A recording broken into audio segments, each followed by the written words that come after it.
This is a presentation that we're giving to the DEQ. There's a little cow USB attached that has the citizen report, which Ben submitted a hard copy of, but there's also over 1,300 comments from citizens who couldn't be here today on this as well, so I will leave that to you all.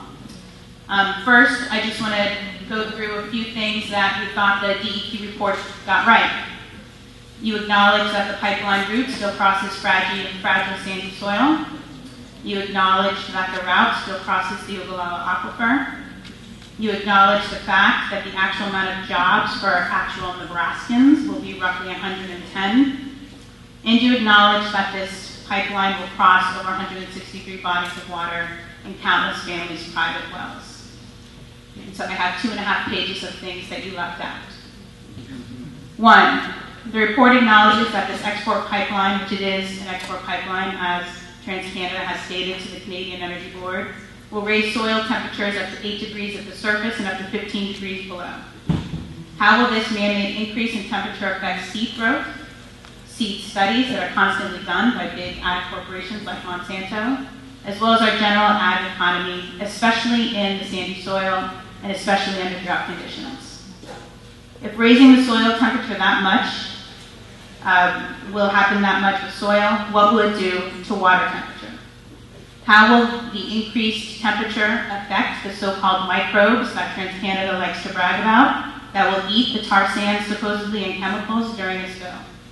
How will the warmer water affect fish and wildlife, especially in the Verdigris Creek, which is a world-class fishing area for trout, if you are not aware?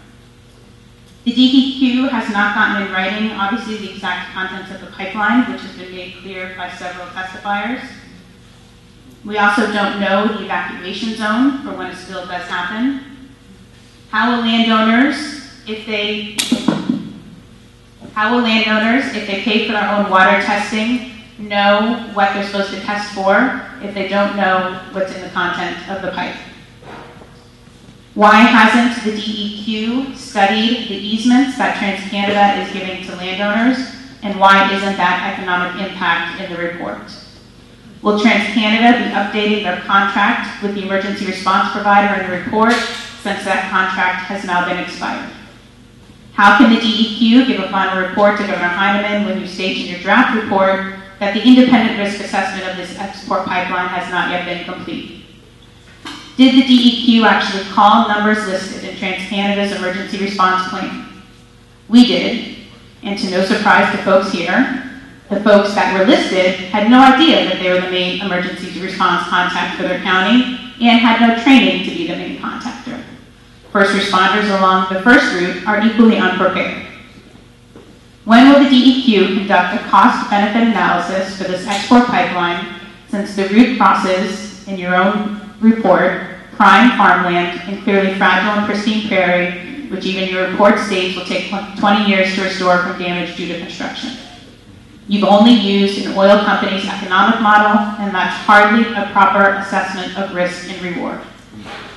Why isn't the DEQ classifying the Niobrara, the Platte, and private well waters, the only source of water for many families, as high consequence?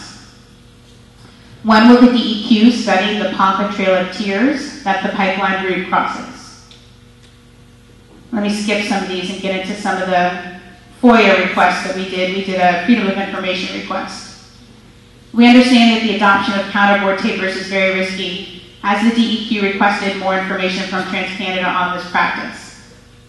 HDR, the consulting firm of conflicts of interest, has already been discussed, but we have some questions on why did some of the DEQ and Governor Heinemann's staff work behind the scenes to write amendments, and we've seen the emails, to bills to ensure that the contract process was not a transparent competitive bid process. And why did the DEQ director go as far as to ask for a non-competitive bid process for the contract that went to HDR?